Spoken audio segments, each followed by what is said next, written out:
প্রিয় দর্শক, সবাইকে আমন্ত্রণ জানাচ্ছি বাংলা ভিশনের প্রতিদিনের আয়োজন সংবাদ পর্যালোচনা ও বিশ্লেষণধর্মী অনুষ্ঠান ফ্রন্ট পেজে। সাথে আছি আমি ইমরুল কায়েস।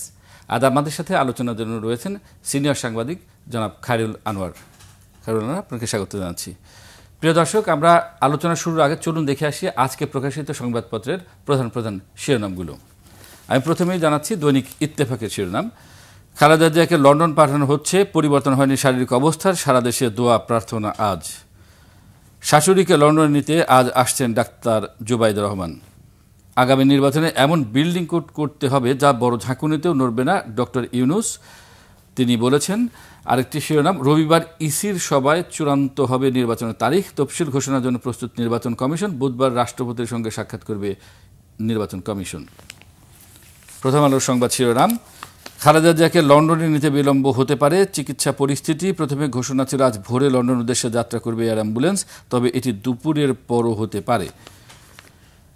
জোট মিত্রের জন্য ফাঁকা রেখে ৩৬ আসনে প্রার্থী দিল বিএনপি। জাতীয় সংসদ নির্বাচন ২ দফায় ২৭২ আসনে দলীয় প্রার্থীর নাম ঘোষণা করল বিএনপি। ২৮টি আসন এখনও ফাঁকা রয়েছে। নামমাত্র ক্ষমতা নিয়ে গঠিত হচ্ছে পুলিশ কমিশন, অধ্যাদেশ অনুমোদন। এরপরে জানাচ্ছি আমার দেশের সংবাদ শিরোনাম, তফসিল ঘোষণা ১১ ডিসেম্বর, ভোট ৮ ফেব্রুয়ারি, রাষ্ট্রপতির সঙ্গে কমিশনের সাক্ষাৎ ১০ ডিসেম্বর, একই দিনে সংসদ নির্বাচন ও গণভোট। চিকিৎসার জন্য খালেদা জিয়াকে লন্ডন নিয়ে যাওয়া হচ্ছে আজ। রাতেই আসছে কাতার আমিরের বিশেষ এয়ার অ্যাম্বুলেন্স। ভর্তি হবেন যুক্তরাজ্যের লন্ডন ব্রিজ হসপিটালে। দ্রুত সুস্থ হওয়ার প্রত্যাশা মেডিকেল বোর্ডের। সফর সঙ্গী পুত্রবধূ সহ ১৪ জন। বাংলাদেশ প্রতিদিনের সংবাদ শিরোনাম, লন্ডন নেওয়া হচ্ছে খালেদা জিয়াকে, প্রস্তুত কাতার আমিরের রয়্যাল এয়ার অ্যাম্বুলেন্স, সঙ্গে যাচ্ছেন ৭ চিকিৎসক, ২ এসএসএফ সদস্য সহ ১৫ জন। গোটা দেশকে তিনি এক সুতোয় বেঁধেছেন, এটি একটি মন্তব্য কলাম লিখেছেন অদিতি করিম। অন্তর্বর্তী সরকার গঠন ও শপথ বৈধ, আপিল বিভাগ। জয়ের বিরুদ্ধে গ্রেপ্তারি পরোয়ানা, ইন্টারনেট বন্ধ করে হত্যাযজ্ঞ, আরও ৩৬ আসনে প্রার্থী ঘোষণা বিএনপির। সমকালের সংবাদ শিরোনাম, এয়ার অ্যাম্বুলেন্সে লন্ডন নেওয়া হচ্ছে খালেদা জিয়াকে, ডাক্তার জুবাইদুর রহমান আসছেন আজ, ৭ চিকিৎসক সহ ১৭ জন সঙ্গে যাচ্ছেন। রোগমুক্তি কামনায় আজ সারা দেশে দোয়া। গণহারে বদলি আদেশের পর শিক্ষকদের আন্দোলন স্থগিত, সরকারি প্রাথমিক বিদ্যালয় রোববার থেকে বার্ষিক পরীক্ষা নেওয়ার ঘোষণা। জয়কে গ্রেপ্তারের ট্রাইব্যুনালের পরোয়ানা, ২ সেনা কর্মকর্তা সহ ৪ জনের বিরুদ্ধে চার্জ গঠনের আবেদন। ইন্টারনেট বন্ধ করে গণহত্যা। যুগান্তরের সংবাদ শিরোনাম, উন্নত চিকিৎসার জন্য বিদেশে নেওয়ার সিদ্ধান্ত, লন্ডন যাচ্ছেন খালেদা জিয়া, শারীরিক অবস্থা অপরিবর্তিত, ভর্তি হতে পারেন লন্ডন ক্লিনিকে। আজ ঢাকায় পৌঁছাবেন বড় পুত্রবধূ ডাক্তার জুবাইদুর রহমান। রোগ মুক্তি কামনায় সারা দেশের দোয়া ও প্রার্থনা। আরেকটি শিরোনাম, তফসিল ঘোষণা ১১ ডিসেম্বর, সংসদ নির্বাচন ও গণভোট। কালের কণ্ঠের সংবাদ শিরোনাম, খালেদা জিয়াকে লন্ডন নেওয়া হচ্ছে, এয়ার অ্যাম্বুলেন্সে তার সঙ্গে যাচ্ছেন ১৪ জন। পুলিশ কমিশন গঠন হচ্ছে, অধ্যাদেশ অনুমোদন, উপদেষ্টা পরিষদের বৈঠক। দেশ রূপান্তরের সংবাদ শিরোনাম, লন্ডন যাচ্ছেন খালেদা জিয়া, কাতার সরকারের বিশেষ এয়ার অ্যাম্বুলেন্স আসবে ভোরে। দ্বিতীয় দফায় ৩৬ আসনের প্রার্থী ঘোষণা বিএনপির। ভালোবাসার টানে হাসপাতালের সামনে। কালবেলার সংবাদ শিরোনাম, আইনগত সহায়তা অধিদপ্তর হচ্ছে, লন্ডনের চিকিৎসা হবে খালেদা জিয়ার। বণিক বার্তার সংবাদ শিরোনাম, বাংলাদেশি শিক্ষার্থী ভর্তি বন্ধ করছে যুক্তরাজ্যের বিশ্ববিদ্যালয়গুলো, উন্নত চিকিৎসার জন্য আজ লন্ডন নেওয়া হবে খালেদা জিয়াকে। ইনকিলাবের সংবাদ শিরোনাম, লন্ডন নেওয়া হচ্ছে খালেদা জিয়াকে, চিকিৎসা হবে লন্ডন ব্রিজ হাসপাতালে, দেশে আসছেন ডাক্তার জুবাইদুর রহমান। আসন্ন নির্বাচন, দেশের জন্য ১০০ বছরের ভিত্তি নির্মাণের সুযোগ, প্রধান উপদেষ্টা। নয়াদিগন্ত, বৈধতা পেলে অন্তর্বর্তী সরকার, সুপ্রিম কোর্টের সর্বসম্মত আদেশ, লন্ডনে নেওয়া হচ্ছে খালেদা জিয়াকে। মানবজমিনের শিরোনাম, লন্ডনে নেওয়া হচ্ছে খালেদা জিয়াকে, কাতার আমিরের এয়ার অ্যাম্বুলেন্স সফর সঙ্গী, চিকিৎসক সহ ১৭ জন। বাংলাদেশি শিক্ষার্থী ভর্তি স্থগিতের ঘোষণা, ব্রিটেনের একাধিক বিশ্ববিদ্যালয়। নিউ এজের সংবাদ শিরোনাম, Khaleda schedule to be taken to United Kingdom today, BNP announces candidates for 36 more seats. এবং সর্বশেষ আমার হাতে আছে ডেইলি স্টার। ডেইলি স্টারের সংবাদ শিরোনাম, Khaleda may fly to London today, Zubaida arriving in Dhaka to accompany her. আরেকটা শিরোনাম, police commission okay but minus independence. এই ছিল সংবাদ শিরোনাম। জনাব খায়রুল আনোয়ার, আপনি দেখলেন যে প্রত্যেকটি সংবাদপত্রে আজকে ছাপানো হয়েছে যে সাবেক প্রধানমন্ত্রী বিএনপির চেয়ারপারসন বেগম খালেদা জিয়াকে উন্নত চিকিৎসার জন্য লন্ডন নেওয়া হচ্ছে, তার জন্য পুরো দেশবাসী দোয়া করছেন। মানুষের এই যে আবেগ অনুভূতির বহিঃপ্রকাশ আমরা দেখছি, উদ্বেগ, ভালোবাসা, এবং তাকে বিদেশে নেওয়া হচ্ছে চিকিৎসার জন্য, সার্বিক বিষয় কি বলবেন? বিএনপি চেয়ারপারসনের যে শারীরিক অবস্থা সংকটাপন্ন, সেটা শুধু সংবাদপত্রের বা গণমাধ্যমের শিরোনাম সেটাই বিষয় না। গত বেশ কিছুদিন যাবৎ উনি আলোচনার কেন্দ্রবিন্দুতে আছেন, রাজনীতি তার বাইরেও, সাধারণ মানুষের ভিতরেও। কারণ উনি হচ্ছেন এদেশের একটা সংগ্রামের প্রতীক। সেই আপসীন নেত্রী হিসেবে তিনি তার একটা অভিধা তিনি পেয়েছেন। এবং বর্তমানে যে দেশের একটা পরিস্থিতি চলছে, যে নির্বাচনের তফসিল হয়তো কিছুদিন পরে ঘোষণা করা হবে, একটা সন্ধিক্ষণের মধ্যে দিয়ে যাচ্ছে আর কি। খালেদা জিয়া অনেক যাবৎ কিন্তু রাজনীতিক সেইভাবে দলের রাজনীতিক সক্রিয় হন। অনেক অসুস্থ হওয়ার পরে উনি 6 বছর কারাগারে থাকার পরে জুলাই অভ্যুত্থানের পর কারাগার থেকে মুক্তি পান। সে 6 বছরে ওনার উপর শারীরিক অসুস্থতা তো ছিলই, তার পাশাপাশি মানসিক একটা নির্যাতন ছিল। তার ছোট ছেলে ওই অবস্থা মারা গেছেন। তারপরে বড় ছেলে, যিনি এখন বিএনপির ভারপ্রাপ্ত চেয়ারম্যান, উনি লন্ডন থেকে দল পরিচালনা করেছেন। তো সব কিছুর পরেও উনি রাজনীতিতে সক্রিয়ভাবে না থাকলেও তার উপস্থিতি কিন্তু দারুণভাবে সক্রিয় এবং সরব ছিল আর কি। এবং এখন দলীয় নেতাকর্মীরা শুধু না, সারা দেশ এই ব্যাপারে একটা উদ্গ্রীব যে তার শারীরিক অবস্থা কীভাবে কি হয়। এখন উন্নত চিকিৎসার জন্য লন্ডন নিয়ে যাওয়া হচ্ছে। আজকে সকালেই তার যাওয়ার কথা ছিল, কিন্তু কাতার আমির যে এয়ার অ্যাম্বুলেন্সটি পাঠাচ্ছেন সেটা কারিগরি সমস্যা দেখা দেওয়াতে সে যাত্রা বিলম্বিত হতে পারে আর কি। তো লন্ডনে এর আগেও উনি জানুয়ারি মাসে চিকিৎসার জন্য গিয়েছিলেন, সেখান থেকে মোটামুটিভাবে একটু সুস্থ হয়ে ফিরে এসেছিলেন আর কি। তো সেরাকুঞ্জে যে প্রোগ্রামটা হয়েছিল 21শে নভেম্বর, 23 তারিখে উনি অসুস্থ হাসপাতালে ভর্তি হন আর কি। তারপর তার অবস্থা সংকটাপন্ন হয়ে যায় আর কি। সারা দেশের কিন্তু দৃষ্টি এখন এভারকেয়ার হাসপাতালের দিকে, এবং এরপর থেকে সেটা লন্ডনে হয়তো স্থানান্তরিত হবে। সবাই আশা করছেন যে তিনি সুস্থ হয়ে ফিরে আসবেন।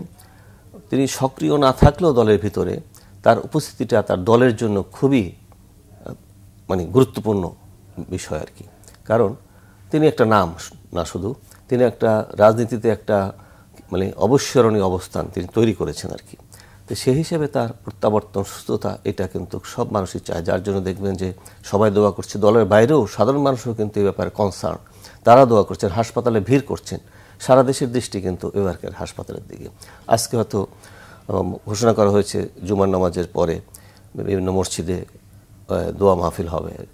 তো খালেদা জিয়া রাজনীতিতে যেটা হচ্ছে যে বিএনপির রাজনীতির কিন্তু এখন দ্বিতীয় অধ্যায় চলছে। প্রথম অধ্যায়ের সূত্রপাত হয়েছে জিয়া রহমানের হাত ধরে বিএনপির প্রতিষ্ঠা এসে, তার মৃত্যুর পরে তারপরে খালেদা জিয়া কিন্তু বিএনপির রাজনীতির দ্বিতীয় অধ্যায় শুরু করে। তার হাত ধরে তার নেতৃত্বে দল দুবার ক্ষমতায় গিয়েছে, 3 বার উনি প্রধানমন্ত্রী ছিলেন, তার বিরোধী দলীয় নেত্রী ছিলেন। উনি কারাগারে গিয়েছেন 1/11-এর সময়, আর গত 6 বছরের ভিতর তো তিনি গত 6 বছরে উনি কারাগারে ছিলেন। এবং আপনার খেয়াল থাকার কথা যে প্রথমে যখন তাকে কারাগারে নেওয়া হয়, সে নাজিবউদ্দিন রোডের একেবারে নির্জন এলাকার ভিতরে একটা কক্ষে তাকে রাখা হয়েছিল আর কি। তারপরে করোনার সময় তাকে বাসায় সেলবন্দি করে রাখা হয়েছিল আর কি। তো বিভিন্নভাবে মানসিকভাবে তিনি নির্যাতিত হয়েছেন, যার জন্য তার শারীরিক অবস্থার অবনতি হয়ে সমস্ত কারণ হয়ে থাকতে পারে আর কি। তো সবাই আশা করবে, দেশের রাজনৈতিক মহল শুধু তার দলের বাইরেও সব সাধারণ মানুষই চাবেন যে তিনি দ্রুত সুস্থ দেশে ফিরে আসবেন। আমি এই প্রসঙ্গে আরেকটি কথা বলতে চাই, সেটি হচ্ছে যে এটি বিএনপির পক্ষ থেকে বলা হয়ে থাকে, আবার অনেকেই বাইরের অনেকেই বলে থাকেন যে বেগম খালেদা জিয়াকে উন্নত চিকিৎসা নিতে বাধা দিয়েছে সেই সময় যে সরকারটি ছিল, গত সরকার অর্থাৎ আওয়ামী লীগ সরকার, তাকে কারাগারে রেখেছেন এবং তাকে চিকিৎসা নিতে বাইরে যেতে দেওয়া হয়নি সেই সময়। তো এইভাবে তাকে মৃত্যুর দিকে ঠেলে দেওয়া হয়েছে, এই অভিযোগটি কিন্তু আসে। এই অভিযোগটি কিন্তু একেবারে আপনি উড়িয়ে দিতে পারবেন না, কারণ বারবার দলের থেকে বলা হয়েছিল যে উনি 3বারের প্রধানমন্ত্রী, বিরোধী দলের নেত্রী, উনি উন্নত চিকিৎসার জন্য উনি দেশের বাইরে যেতে পারেন। কিন্তু সরকার সেটা তো কর্ণপাত করেনি, বরং তখনকার প্রধানমন্ত্রী তিনি কিন্তু তার চিকিৎসা নিয়ে, তার স্বাস্থ্যগত বিষয় নিয়ে অনেক ঠাট্টা উপহাস করেছেন, অনেক টিপ্পণী কেটেছেন, যেটা খুবই মর্মান্তিক ছিল বিষয়গুলো আর কি। যে ওনার বয়স হয়ে গিয়েছেন, উনি দীর্ঘ আন্দোলন করেছেন, সংগ্রাম করেছেন, রাষ্ট্র ক্ষমতায় ছিলেন, তিনি তো চিকিৎসার দাবিদার, চিকিৎসা পেতেই পারেন। সেক্ষেত্রে বিদেশে যাওয়ার ক্ষেত্রে সরকার সবসময় বিষয়টাকে উপেক্ষা করেছে, দেশেই সর্বোচ্চ চিকিৎসা হয়। কিন্তু আপনি দেখবেন সেই সময় শুধু মানে সরকারের বিভিন্ন মন্ত্রী যারা ছিলেন, প্রতিমন্ত্রী বা যারা ছিলেন দলীয়, তারা কিন্তু সমানে বিদেশি চিকিৎসার জন্য গিয়েছেন। একজন রাষ্ট্রপতি ছিলেন, উনি যে কোনো অসুস্থতার কারণে, দেশে বলা হয়েছে দেশের চিকিৎসা ব্যবস্থা অনেক উন্নত হয়েছে বিগত সরকার আমলে, এটা তারা দাবি করতেন। কিন্তু দেখা গেছে তারা যে কোনো অসুস্থতা হলে তারা সিঙ্গাপুর, ব্যাংকক যেতেন, জার্মানিতে যেতেন। একজন রাষ্ট্রপতি তিনি তারা যেতেন, কিন্তু খালেদা জিয়ার ক্ষেত্রে বলা হয়েছে না, এখানে দেশে সম্ভব। এই যে বৈপরীত্য, এই যে একটা মানে ডাবল স্ট্যান্ডার্ড তখন করা হয়েছে, এবং সেই সময় যদি উনিকে দেওয়া হতো সেই সুযোগটা, হয়তো আমার ধারণা যে এইভাবে হয়তো শারীরিক অবস্থার অবনতি ঘটতো না, হয়তো উন্নত চিকিৎসা সে সময় যদি পেতেন উনি, যখন বিএনপি থেকে দাবি করা হয়েছিল যে দেশে চিকিৎসাটা খুব কঠিন এবং সেটা মানে সুচিকিৎসাটা অভাব হতে পারে, সেটা গেলে তার জন্য হয়তো। এবং এটা বলা হয় থাকে ওনার যে ধরনের সমস্যা শারীরিক, সেই চিকিৎসাগুলো লন্ডনেই যে ক্লিনিকটা বা যে হাসপাতালে ভর্তি, এখনো তো সেখানে যাচ্ছেন, জানুয়ারি মাসে সেখানে গিয়েছেন, তো সেখানে তাকে যাওয়ার সুযোগ দেওয়া উচিত ছিল, কিন্তু দেন নাই। কিন্তু দুঃখজনক সেই সময় আপনি পত্রিকা খুলে, পাতা খুলে দেখবেন বা মিডিয়াতে আপনার স্মরণ থাকার কথা যে আপনি তো যেহেতু সাংবাদিকতা করছেন, সে দেখবেন যে না, সেই সময় তার এটাকে উপেক্ষা করা হয়েছে এবং বিভিন্ন ঠাট্টা উপহাস করা হয়েছে, যেটা বিষয়টা একটা মর্মান্তিক ছিল আর কি। তো সেই সময় যে সুযোগ যদি পেত, তাহলে আজকে তার শারীরিক অবস্থা এতটা সংকটাপন্ন হতো না। বেগম খালেদা জিয়ার অনুপস্থিতিতে দেশের নির্বাচন, যেটি আমি সংবাদ ছিল না, প্রায় সব কাগজেই আছে যে কয়েকদিনের মধ্যেই হয়তো তফসিল ঘোষণা করা হবে, কিন্তু তারপরেও এক ধরনের অনিশ্চয়তা বা মানুষের মধ্যে এক ধরনের ধোঁয়াশা আছে যে আসলে আদৌ নির্বাচনটি হবে কিনা।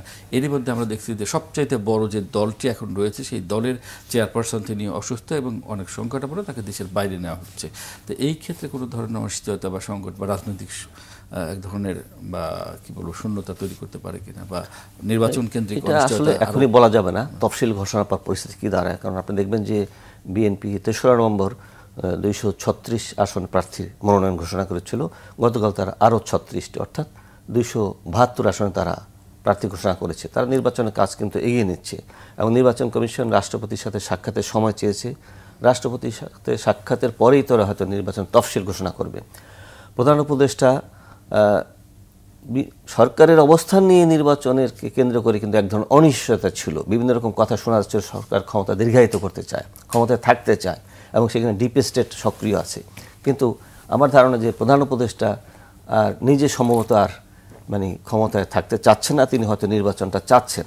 উনি গতকালও পুলিশের শীর্ষ কর্মকর্তাদের সাথে বৈঠক করেছেন এবং তাদেরকে নির্বাচনে প্রস্তুতি নিতে বলেছেন। সেই হিসেবে নির্বাচনের দিকে দেশ হয়তো এগিয়ে যাবে, কিন্তু সেক্ষেত্রে বড় হচ্ছে যে বিএনপি এখন প্রধান রাজনৈতিক দল এবং ক্ষমতা প্রত্যাশী, এবং সেক্ষেত্রে যেটা হচ্ছে যে খালেদা জিয়ার উপস্থিতিটা কিন্তু এক ধরনের কর্মীদেরকে উদ্বুদ্ধ করা, চাঙ্গা রাখা একটা বিরাট ভূমিকা রাখবে। সেক্ষেত্রে বিএনপির প্রস্তুতিতে এক ধরনের ঘাটতি তৈরি হবে, ঘাটতি তৈরি হবে এটা কিছুটা বলা যায় কারণে যে খালেদা জিয়া ধরেন মানে উনি এই কারামুক্তির পরে কিন্তু একটা দুইটা হইতে উনি ভার্চুয়ালি দিয়েছেন, যেটা নেতাদেরকে দারুণভাবে উদ্বুদ্ধ করেছে। তার উপস্থিতি আপনি একটা জিনিস খেয়াল করুন, বাংলাদেশের রাজনীতি একমাত্র খালেদা জিয়াই রাজনীতিবিদ যিনি আপনার দুবার 5টি আসনে নির্বাচনে প্রতিদ্বন্দ্বিতা করে 5টি আসনে জয়লাভ করেছেন। এরপর 4টি যখন নিয়ম করা হলো যে না 3টার বেশি আসনে প্রতিদ্বন্দ্বিতা করা যাবে না, তখন তিনি 3টি আসনে জয়লাভ করে একমাত্র এই রেকর্ডটা খালেদা জিয়ার আছে। এবং সেটা কিন্তু অল্প ভোটের ব্যবধান না কিন্তু, এবং একটি অঞ্চল ভিত্তিক না। কেউ কেউ করেছেন একটা অঞ্চল ভিত্তিক নির্বাচনে প্রতিদ্বন্দ্বিতা করেছেন, কিন্তু উনি কিন্তু সারা দেশের বিভিন্ন এলাকা থেকে যখনই যে আসনে প্রতিদ্বন্দ্বিতা করেছেন সেই আসন থেকে উনি বিপুল ভোটে জয়লাভ করেছেন। এবারে ওনাকে 3টি আসনে মনোনয়ন দেওয়া হয়েছিল। তো এখন বিষয়টা হচ্ছে যে তার উপস্থিতি খুবই দলের জন্য প্রয়োজন। উনি সেটা যতটাই সক্রিয়ভাবে পারলে তো খুবই ভালো, না পারলেও তার উপস্থিতিটা কর্মীদেরকে, নেতাদেরকে উজ্জীবিত করবে এবং চাঙ্গা রাখবে আর কি। এটা দলের জন্য একটা আমার মনে হয় খুব বড় বিষয় আর কি। আমরা বেগম খালেদা জিয়ার সবশেষ অবস্থা জেনে আসি। আমাদের বিশেষ প্রতিনিধি আহমেদ সারোয়ার এই মুহূর্তে রয়েছেন এভার কেয়ার হাসপাতাল এলাকায়। আহমেদ সারোয়ার, আপনি কি আমাকে শুনতে পাচ্ছেন? আহমেদ সারোয়ার, আপনি বেগম খালেদা জিয়াকে যে আজকে লন্ডনে নেওয়া হবে উন্নত চিকিৎসার জন্য, সবশেষ পরিস্থিতি যদি আমাদেরকে জানান, এখন কি অবস্থায় আছে, কখন তাকে নেওয়া হবে বা কি সিদ্ধান্ত হচ্ছে?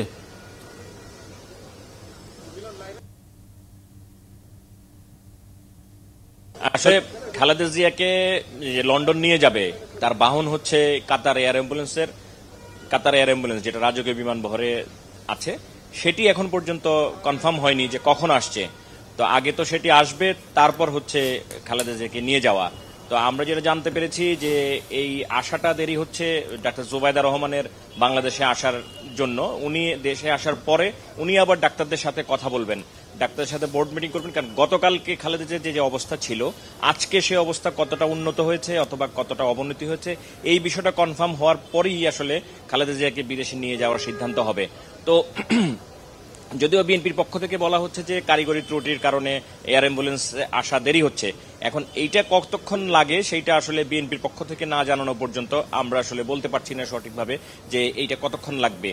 তবে বিভিন্ন জায়গা থেকে আমরা যতটুকু জানতে পেরেছি যে খালেদা জিয়ার শারীরিক অবস্থা আবার দেখে তারপর আসলে খালেদা জিয়াকে বিদেশে নিয়ে যাওয়ার মানে এয়ার অ্যাম্বুলেন্সে উঠানোর সিদ্ধান্ত হবে। আর এইটা আসলে এখন পর্যন্ত আপনাকে সঠিকভাবে বলা যাবে না যে কখন আসবে। যদিও গতকালকে রাত্রে বলা হয়েছিল যে গতকাল মধ্যরাতে, মানে আজকে মধ্যরাতে অথবা আজকে সকালের মধ্যে নিয়ে যাওয়া হবে। যেহেতু এয়ার অ্যাম্বুলেন্স এখনো আসেনি, তো এটা তো আর হচ্ছে না। তবে আমরা অন্যান্য সূত্র থেকে যেটা জানতে পেরেছি যে জোবায়দা রহমান দেশে আসার পরে উনি ডাক্তারদের সাথে বোর্ড মিটিং এ বসার পর তারপর যে সিদ্ধান্ত হবে তার উপর বেসিস করেই আসলে এয়ার অ্যাম্বুলেন্সকে কল করা হবে। তো এয়ার অ্যাম্বুলেন্স যদি কল করা হয় আসার পরে, জোবায়দা রহমান 10টার পরে বাংলাদেশে অবতরণ করার কথা রয়েছে। সেখান থেকে তিনি আসবেন এভারকেয়ার হাসপাতালে, তারপর কথা বলবেন। সেখান থেকে যদি যায়, আর এয়ার অ্যাম্বুলেন্স আসতেও প্রায় 5-6 ঘন্টা তো লাগবেই মিনিমাম কাতার থেকে আসতে।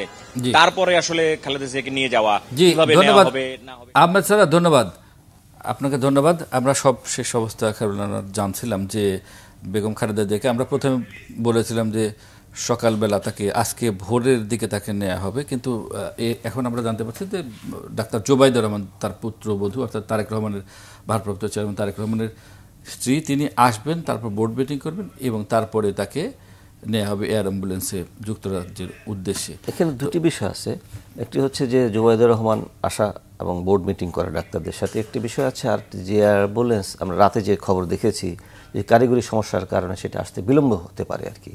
তো বোর্ড মিটিং করার পর ইতিমধ্যে যদি এয়ার অ্যাম্বুলেন্সটি এসে যায়, বোর্ড মিটিং করার পরে যদি সিদ্ধান্ত হয়, তখন হয়তো তাকে লন্ডনে নিয়ে যাওয়া। আর এটা তো আসলেই স্বাভাবিক, কারণ তার যে ধরনের শারীরিক এখন অবস্থা, একটা এই 24 ঘন্টা বা মুহূর্তের মধ্যেই তো চেঞ্জ হতে পারে বা পরিবর্তন হতে পারে, সেটি আসলে দেখে শুনেই তো সেই বিশেষজ্ঞ ডাক্তাররা সেটা পরামর্শ দেবেন। আপনি জানেন যে শুধু দেশীয় বিশেষজ্ঞ ডাক্তাররা না, আপনি জানেন যে চীন থেকে দুটি বিশেষজ্ঞ দল, প্রথমে একটি সংযুক্ত ছিল, পরে আরেকটি দল আসে, এবং ব্রিটেন থেকেও কিন্তু একজন বিশেষজ্ঞ চিকিৎসক আসছেন আর কি। সেই হিসাবে একটা বড় চিকিৎসক মেডিকেল বোর্ড এটা নিয়ে কাজ করছে, এবং কখনো কখনো ওনার বিভিন্ন অর্গান যেটা প্যারামিটারে অবনতি হচ্ছে, আবার কিছুটা স্থিতিশীল হচ্ছে আর কি। ওনার তো একটি না অনেক ধরনের বিবিধ শারীরিক সমস্যা রয়েছে আর কি। ওনার আপনার আর্থাইটিস, তারপর আপনার কিডনির সমস্যা, ফুসফুসের সমস্যা, হার্টের সমস্যা, যে এতগুলা অসুস্থতা নিয়ে মানে সেক্ষেত্রে মানে একটা জটিল বিষয় হয়ে দাঁড়িয়েছে। তা আসলে যে গত কয়েক বছরে যে তাকে যেভাবে রাখা হয়েছিল জেরে, তখন যদি সুযোগ দেওয়া হতো তাহলে হয়তো এই অবস্থা তৈরি হতো না। আর আপনি একটা বিষয় যেটা বলেছিলেন, যে আলোচনার মাঝখানে আপনি আবার সর্বশেষ অবস্থা জানতে গেলেন, খালেদা জিয়ার হাত দিয়ে কিন্তু বিএনপির দ্বিতীয় অধ্যায় শুরু হয়েছিল 82 সালে। 81 সালের মে মাসে জিয়া রহমান মারা যাওয়ার পর 82 সালে উনি জানুয়ারি মাসে সদস্যপদ গ্রহণ করেন, প্রাথমিক সদস্যপদ। তারপর উনি vice chairman, senior vice chairman, তারপর তো চেয়ারপারসন হন আর কি। সেই থেকে কিন্তু এই কারাগারে যাওয়ার আগ পর্যন্ত না নেতৃত্বটা কিন্তু ওনার হাতেই ছিল, এবং এখনও কিন্তু ওনার নামেই এই বিএনপির রাজনীতির দ্বিতীয় অধ্যায় চলছে আর কি। তো সেক্ষেত্রে এবং আমরা দেখি দলমত নির্বিশেষে এবং অন্যান্য যে দলগুলো রয়েছে সেই দলের নেতৃবৃন্দও কিন্তু তার প্রতি সহমর্মিত এবং তার প্রতি শ্রদ্ধাবোধ। এখন যদি আপনি বলেন বাংলাদেশের রাজনীতিতে জাতীয় নেতা বা নেত্রী কে, খালেদা জিয়া ছাড়া তো আমি আর জাতীয় নেতা নেত্রী ওইভাবে দেখছি না, তাই না? আর তার জনপ্রিয়তা কিন্তু একটা কথা বলতে হবে, শেখ মুজিবুর রহমান এক সময় আকাশ ছোঁয়া তার জনপ্রিয়তা ছিল। আমরা আলোচনায় ফিরছি একটা বিজ্ঞাপন বিরতি নিয়ে। প্রিয় দর্শক, অনুষ্ঠানের এই পর্যায়ে নিচ্ছি ছোট্ট একটি বিজ্ঞাপন বিরতি, সঙ্গেই থাকুন।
প্রিয় দর্শক, বিজ্ঞাপন বিরতির পর আপনাদের আবারও স্বাগত জানাচ্ছি ফ্রন্ট পেজ অনুষ্ঠানে। আমাদের সাথে আলোচনার জন্য রয়েছেন খায়রুল আনোয়ার। আমরা আপনার কাছে আসবো, তবে আমরা তার আগে বিমানবন্দর এলাকার খবর জানবো। সেখানে রয়েছেন আমাদের বিশেষ প্রতিনিধি জিয়াউল হক সবুজ। জিয়াউল হক সবুজ, আপনাকে শুনতে পাচ্ছেন? আপনি কি আমাদেরকে জানাবেন সবশেষ অবস্থা কি, কাতার যে এয়ার অ্যাম্বুলেন্স আসার কথা সেটি, এবং ডাক্তার জোবাইদুর রহমান যিনি দেশে ফিরছেন তার সবশেষ অবস্থা, কখন ফিরতে পারেন?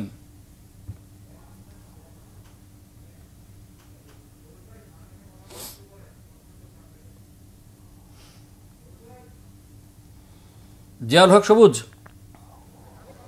হ্যালো। জি,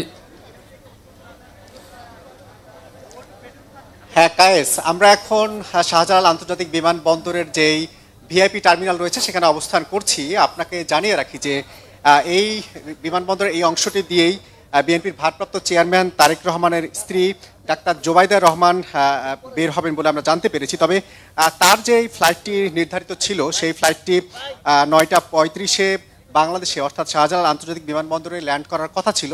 তবে এখন পর্যন্ত সেই ফ্লাইটটি অবতরণের কোনো তথ্য আমরা এখন পর্যন্ত পাইনি। আমরা যেটুকু বাংলাদেশ বাংলাদেশ এয়ারলাইন্সের তাদের সাথে কথা বলেছি, তারা আমরা জানিয়েছেন যে এই ফ্লাইটটি পৌঁছাতে হয়তো আরও কিছুটা বিলম্বে হবে, অর্থাৎ প্রায় ঘণ্টাখানেক বিলম্বের কথা আমরা জানতে পেরেছি।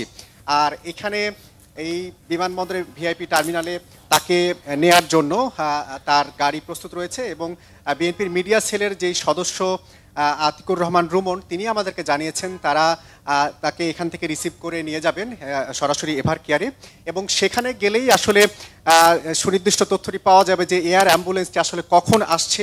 তবে এখন পর্যন্ত আমরা বিমানবন্দর কর্তৃপক্ষের যাদের সাথে আমরা কথা বলেছি, যারা মুখপাত্র রয়েছেন তাদের সাথে আমরা কথা বলার চেষ্টা করেছি, তারাও এয়ার অ্যাম্বুলেন্স সম্পর্কে এখন পর্যন্ত কোনো তথ্য আমাদের জানাতে পারেননি।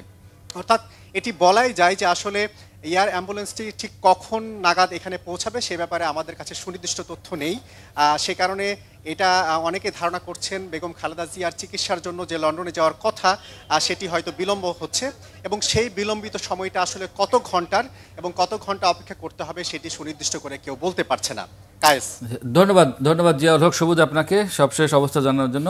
খায়রুল মুখর, আমরা যে আলোচনা করছিলাম, আপনি বলছিলেন যে বেগম খালেদা যে এই মুহূর্তে জাতীয় নেতা, আসলে আজকে আমরা এই বিষয়টি নিয়ে আলোচনা করতে চাই, যেহেতু তাকে এরকম একজন জাতীয় নেতাকে লন্ডনে নেওয়া হচ্ছে চিকিৎসার জন্য, তার সবশেষ শারীরিক অবস্থা সেটিও আসলে সংকটাপন্ন। সে কারণে আপনি বলছিলেন যে তাকে এই মুহূর্তে যে জাতীয় নেতা এক ধরনের একটা পত্রিকায় শিরোনাম করেছে কোনো একটা পত্রিকায় যে একই সুতোয় মানে মালা গাঁথার মতো হয়েছে বিষয়টা। যে আপনি দেখবেন যে গত ভর্তি হওয়ার পর 23 তারিখে উনি ভর্তি হয়েছেন গত মাসে, তারপর থেকে একটা জনস্রোত যেটা নিয়ন্ত্রণ করতে পুলিশকে, আইন শৃঙ্খলা বাহিনীকে হিমশিম খেতে হয়েছে। এবং শুধু ওইটা তো ঢাকার এভার কেয়ার হাসপাতাল না, কিন্তু সারা দেশে আপনি খোঁজ নিয়ে দেখবেন যে সারা দেশের মানুষ কিন্তু জানতে চায় এই বিষয়টা। আর কোনো বিষয় কিন্তু আলোচনা ওইভাবে নাই, কিন্তু এখন এই বিষয়টাই সবার দৃষ্টি এদিকে নিবদ্ধ যে কী হবে শারীরিক অবস্থা। এখন ওনার এমনি বয়স হয়েছে, এটা ঠিক রাজনীতিতে, তো এইটা একটা বিষয়, বয়স বিবেচনা করলেও অনেক সময় হয় কি মানুষের উপস্থিতি সক্রিয় না হলেও উপস্থিতি যদি কম থাকে তাও কিন্তু একটা বড় ভূমিকা রাখে। খালেদা জিয়া বিএনপির জন্য একটা এখনও সেই অবস্থানে আছেন, কিন্তু ওনার নামটা একটা বড় ব্যাপার কিন্তু। এবং দীর্ঘ পথপরিক্রমায় যে বলেছিলাম যে ওনার হাত দিয়ে দ্বিতীয় অধ্যায়, এখনও সেই অধ্যায় কিন্তু চলছে, কিন্তু উনি সেই জিয়াউর রহমানের যে উত্তরাধিকারী এটা উনি কিন্তু এখনও বহন করে চলছেন আর কি। সেই হিসেবে উনি দলীয় রাজনীতিতে সেভাবে সক্রিয় না থাকলেও তার অবস্থান কিন্তু আমি মনে করি একই রকম রয়ে গেছে আর কি। এই যে ভালোবাসা অর্জন করেছেন দেশের মানুষ তার জন্য প্রাণ করে দোয়া করছে, এবং আমরা দেখছি যে এভার কেয়ার হাসপাতালে রাত নেই দিন নেই অনেক শুধু দলের নেতাকর্মীরাই নয়, তার পাশাপাশি কিন্তু অনেক সাধারণ মানুষ সেখানে রয়েছেন। তারা অনেকে দেখা গেছে যে রাতে তাহাজ্জুদের নামাজ পড়ে সেখানে দোয়া করছেন, এবং তিনি জীবনে কখনো কোনো নির্বাচনে পরাজিত হন নাই, অর্থাৎ যেখানেই গেছেন সেখানেই তিনি জয় করেছেন। মানুষের এই ভালোবাসা কিভাবে অর্জন করা সম্ভব? সেটা সম্ভব হয়েছে কি যে উনি তো আসলে ফার্স্ট লেডি ছিলেন, একজন জেনারেলের স্ত্রী, সেনাপ্রধানের স্ত্রী, রাষ্ট্রপতির স্ত্রী, কিন্তু ফার্স্ট লেডি হিসেবে দেখবেন যে ওই সময়ের যদি আপনি বিবেচনা করেন যে খুব একটা কিন্তু উপস্থিতি ওনার ছিল না, কিন্তু পরিস্থিতি তাকে পরে রাজনীতিতে নিয়ে আসে আর কি। এবং কিন্তু রাজপথ থেকেই তার রাজনীতি শুরু হয়েছে। হ্যাঁ, প্রাথমিক সদস্যপদ গ্রহণ করে তারপর রাজপথে সংগ্রাম করে স্বৈরাচার বিরোধী এরশাদের বিরুদ্ধে আন্দোলন করে, এবং সেই আন্দোলনে কিন্তু ওনার ভূমিকাটাই কিন্তু প্রধান হয়ে উঠেছিল। আপনি জানেন 1986 সালে এরশাদের যে নির্বাচন, সেখানে না যাওয়ার ঘোষণা দেওয়া হয়েছিল। শেখ হাসিনা চট্টগ্রামে ঘোষণা দিয়েছিলেন যে যারা এই নির্বাচনে যাবে জাতীয় বেঈমান। পরদিনই কিন্তু নির্বাচনে অংশ নেওয়ার সিদ্ধান্ত ঘোষণা করেন, কিন্তু খালেদা সে নির্বাচনে যাননি। তিনি বলেছেন এরশাদের অধীনে কোনো নির্বাচন হবে না। উনি কিন্তু সে দাবি আদায় করেছিলেন। পরে নিরপেক্ষ সরকার অধীনে নির্বাচন হয়, সেই নির্বাচনে বিএনপি জয় লাভ করে। এই যে দীর্ঘ পথ পরিক্রমা সংগ্রাম এবং আন্দোলন, এবং উনি রাজপথে সবসময় কিন্তু সক্রিয় ছিলেন এবং বিভিন্নভাবে গ্রেপ্তার হয়েছে। আপনার খেয়াল থাকার কথা যে সেটা পূর্বাণী হোটেলে উনি ওই যে হরতালের সময় পিকেটিং করার জন্য আগের রাতে যে পূর্বাণী হোটেলে ছিলেন, সেখান থেকে হোটেলের কক্ষ ভেঙে তাকে বের করে নিয়ে আসা, তাকে গ্রেপ্তার করা হয়েছিল। তো বিভিন্ন সময় উনি কারাগারে গিয়েছেন এবং দীর্ঘ পথে কিন্তু উনি দেখবেন যে ওনারটা কিন্তু খুব মসৃণ ছিল না। ওনার রাজনীতিতে আসাটা এবং রাজনীতির শেষ পর্যন্ত টিকে থাকাটা ওনার মসৃণ ছিল না। তো এইভাবে একজন সংগ্রামী লড়াকু নেত্রী ওনাকে বলতে পারেন আপনি। শুধু জনপ্রিয় নেত্রী ছিলেন তা না, উনি লড়াকু নেত্রী ছিলেন। কিন্তু উনি ওনার অবস্থানটা ওনার ক্যারিশমা দিয়ে, ওনার সংগ্রাম দিয়ে উনি সেটা অর্জন করেছেন এবং সেটা উনি ধরে রেখেছেন কিন্তু এখন পর্যন্ত। আমার মনে হয় একটা কথা বলতে হবে, এটা সেটা হচ্ছে যে শেখ মুজিবুর রহমান আকাশছোঁয়া জনপ্রিয়তা ছিল, কিন্তু স্বাধীনতার পর শাসন কার্যে ভুল, একদলীয় শাসন, যার জন্য তার বিয়োগান্ত পরিণতি হয় আর কি। কিন্তু এরপরে জনপ্রিয়তা নিরিখে কিন্তু আপনার খালেদা জিয়ার জনপ্রিয়তার আর ওইভাবে কেউ কোনো নেতা নেত্রী কিন্তু অর্জন করতে পারেননি, কিন্তু সেটা উনি এখনও ধরে রেখেছেন। এবং এইরকম একজন নেত্রী, তাকে নিয়ে আবার কিছু দেখে গুটি কতক মানুষ একটা গুজব সৃষ্টির পায়তারা করছে, নানান ধরনের গুজব, তার স্বাস্থ্য নিয়ে, তার বিভিন্ন কিছু নিয়ে এক ধরনের গুজব সৃষ্টি করছে। এই বিষয়টি একটু বলবেন। আরেকটা বিষয় হচ্ছে, আমরা দেখছি ডাক্তার জোবায়দুর রহমান তিনি দেশে ফিরছেন বেগম খালেদা জিয়াকে নেওয়ার জন্য, কিন্তু তারেক রহমান যিনি তার সন্তান, বড় সন্তান, ভারপ্রাপ্ত চেয়ারম্যান, তিনি এখনও ফিরছেন এবং তিনি একটা স্ট্যাটাসে সেটি বিষয়টা কিছুটা বলেছেন, বাট সেটি একদম পরিষ্কারভাবে বলেননি। তার না ফেরার কারণ কি থাকতে পারে? আমি প্রথম বলি যে গুজব সৃষ্টি, সেক্ষেত্রে আমার মনে হয় দলের কোনো কোনো নেতা যারা প্রথম দিকে যে মানে হাসপাতালে যে বের হয়ে এসে যে যার মতো বক্তব্য দিয়েছেন, যেটা দাদার কথা না, এই জন্য তো ডেডিকেটেড একজন তো আছেন, যিনি একজন ডক্টর জাহিদ, উনি এই বিষয়টা বলেন। নিজে একজন চিকিৎসক এবং খালেদা জিয়ার চিকিৎসাটা কিন্তু প্রথম থেকে সমন্বয় করে আসছেন এবং লন্ডনে যখন নিয়ে যাওয়া হয়েছিল জানুয়ারি মাসে, তখনও কিন্তু তার সাথে উনি গিয়েছিলেন। কিন্তু এখন একজন অ্যাডভোকেট, হ্যাঁ, উনি বেশি এসে সমস্ত বিষয় বলছেন এমন বক্তব্য দিচ্ছেন যেটা একটা প্যানিক তৈরি করেছে, আতঙ্ক তৈরি করেছে মানুষের ভিতরে এটা।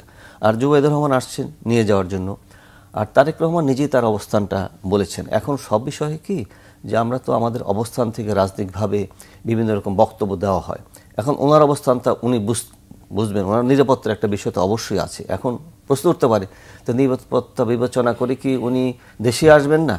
তো সেটা তার সময় আছে, নির্বাচন তফসিল ঘোষণার পর কী হয়। এখন যেহেতু চিকিৎসার জন্য তাকে ওখানে নিয়ে যাওয়া হচ্ছে, সে মার পাশেই তো উনি থাকবেন আর কি। তো তফসিল ঘোষণার পর উনি আসতে পারেন, দল থেকে বলা হচ্ছে আসবেন। এবং আরেকটা বিষয় হচ্ছে কি যে খালেদা যেমন জেলে ছিলেন, আর তারেক রহমানও লন্ডন থেকে কিন্তু দলটাকে ধরে রেখেছে।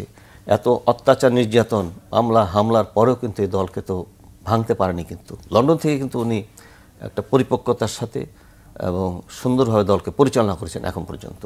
তো আমাদের অপেক্ষা করতে হবে তফসিল ঘোষণার পর পরিস্থিতিকে, যারা উনি ফিরে আসেন বা কখন ফিরবেন, ফিরে হয়তো তাকে আসতেই হবে। আমরা একদম শেষ দিকে চলে এসেছি, আর একটা প্রসঙ্গ নিয়ে শেষ করবো, সেটা হচ্ছে আজকে 5 ডিসেম্বর ঢাকার আকাশ আজকের এই দিনে 1971 সালে মেট্রো এবং বিমান বাহিনীর দখলে ছিল।